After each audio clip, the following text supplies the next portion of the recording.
John Powers. I'm an artist based in Knoxville, Tennessee, and I'm a professor of sculpture and time-based art at the University of Tennessee in Knoxville. This project started when Ann and Tara reached out with an invitation to think about a project. We were looking specifically at the body of work that is dealing with open spaces and fields and thinking about those elements and the relevance to the landscape here in Kansas. The title of the piece is Confluence, which was the confluence of two rivers very near the museum, and thinking also about that symbolically. So confluence being a coming together or joining of two things. So two rivers coming together or land and sky meeting. The tensions that also exist. So when two rivers join, there's significant turbulence at that point of connection. And so the hidden tension below the unity of something. I hope that there are layers of interpretation.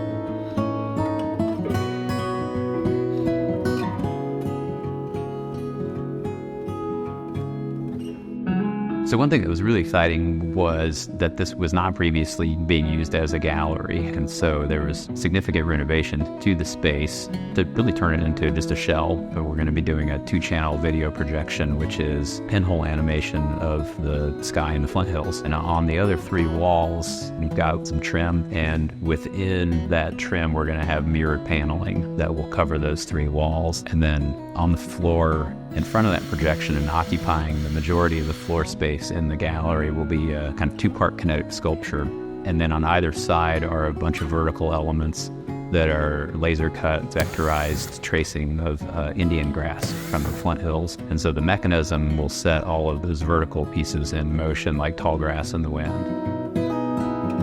The thing that attracted me to art and sculpture in particular is that it's not nailed down to a single material or even approach. So the material choices for this were in some part practical. There's a lot of natural wood. Thinking about some of the visual references in the work, which are 19th century technology, agricultural technology, wooden structures. A lot of the materials are chosen to be in dialogue with those references. I think a first layer of interpretation for people will be to come in and sort of see landscape and to be able to think about what were the consequences of a change from a natural environment to a manicured agricultural environment, and the impacts not just on ecosystem but then on native civilizations. I think every work of art that is made is in some way indicative or reflective of the moment in time in which it's made, and so I think there's great power to work in that way of capturing a sense or a feeling of a fleeting moment. If you look around at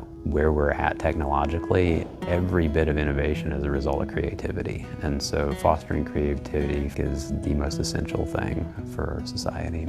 I got started making art because there were things that I wanted to see that I wasn't seeing. I think that art is just absolutely critical. It is the best vehicle I can think of for one to explore and figure out who you are as a person, but also to figure out what is going on in the world and to process the things that are going on in the world. I would just say how happy I am to have to work here at the Wichita Art Museum and have the chance to work with all the amazing people here at the museum and to meet folks in the community. To have the work someplace where it feels like it really resonates and is understood and appreciated.